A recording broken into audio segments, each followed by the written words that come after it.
This is the first time we've captured beam 1. So in last year we had beam 2 circulating, but we only had a few turns of beam 1. So this is the first.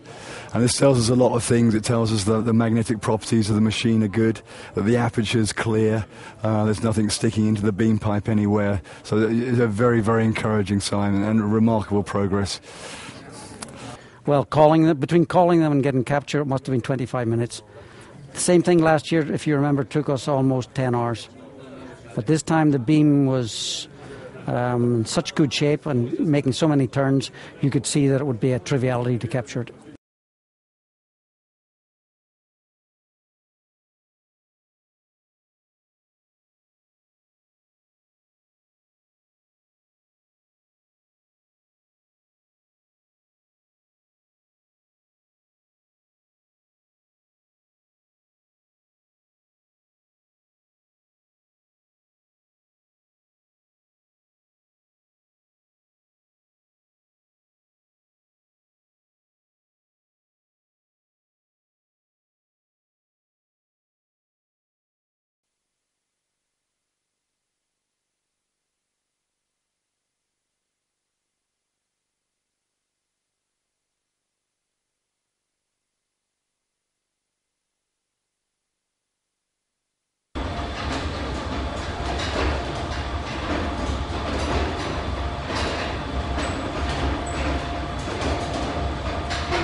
Let's take a closer look at one of its two-dimensional planes.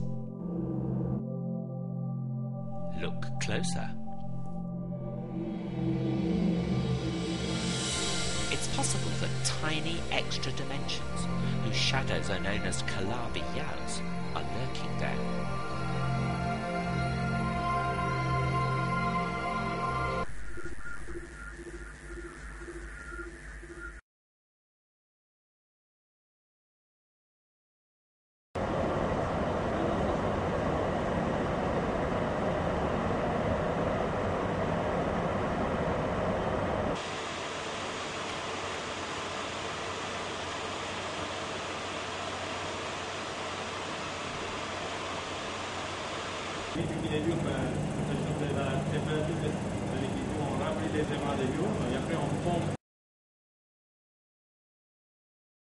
We didn't go according to the schedule. So the schedule was that we would go for beam 1, get a circulating beam, and then move on to beam 2 and do the RF capture tomorrow morning at 7 o'clock. But when I saw how well the beam was behaving, it was making 600 or 700 turns, between 500 and 600, 700 turns. And with a beam like that, you can easily measure its frequency, measure its phase, and then switch on the RF and capture it. So although the RF guys were not there, we called them and asked them to go to point 4. They went to point 4. It took them about 15 minutes to turn on the cavities. They turned on the cavities and captured the beam the very first shot. Fantastic. How long did it took the whole process? The whole process, well, between calling them and getting capture, it must have been 25 minutes. The same thing last year, if you remember, took us almost 10 hours. But this time the beam was in such good shape and making so many turns, you could see that it would be a triviality to capture it. And why is that? Do you think the teams are more mastering the technique? Well, no, I think it's just that the beam was well centred and there were no losses and so on and so forth. But if you get an opportunity like that, you don't want to wait for 12 hours to do it, yeah. What's the plan now? Plan now is to go to beam 2. And I think beam 2 we will get to go around reasonably quickly, and then we will go around systematically and do the splashing in each of the experiments. No, excellent progress. As last time we spoke, you saw we got 2-3 turns With the data we picked from that, we were able to correct the trajectory, and we were very, very quickly able to establish something like 500 turns. And although it wasn't planned, the RF group were in place, and they were able to check the phasing and the frequency of the revolution frequency versus the RF frequency, and we kind of got them very quickly to switch on the RF cavities in point 4, and we have a captured beam now. What does it mean to capture the beam? The beam will carry on. Protons will go around the rings many times without RF, but the RF is required to bunch the beam and keep it bunched.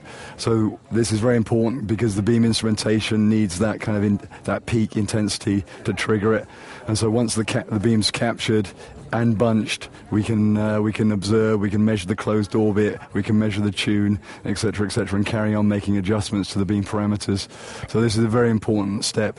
And once it's captured, the beam's in there, it's sitting in there. We've got a lifetime of tens of minutes at the moment, and this is just the next step to very careful adjustment of all the parameters, but an important milestone for us. Does it mean that this is the first time this year you've captured the beam? This is the first time we've captured beam 1. So in last year we had beam 2 circulating, but we only had a few turns of beam 1. So this is the first. And this tells us a lot of things. It tells us that the magnetic properties of the machine are good, that the aperture is clear, there's nothing sticking into the beam pipe anywhere. So it's a very, very encouraging sign and remarkable progress. We were quite nervous about that because this sector 3-4 was basically rebuilt partially, but it was at the end there was nothing to worry about because we managed in the first passage to go all the way through this sector. So this is a big relief for us because we are confident now that we can continue for real now with the whole machine.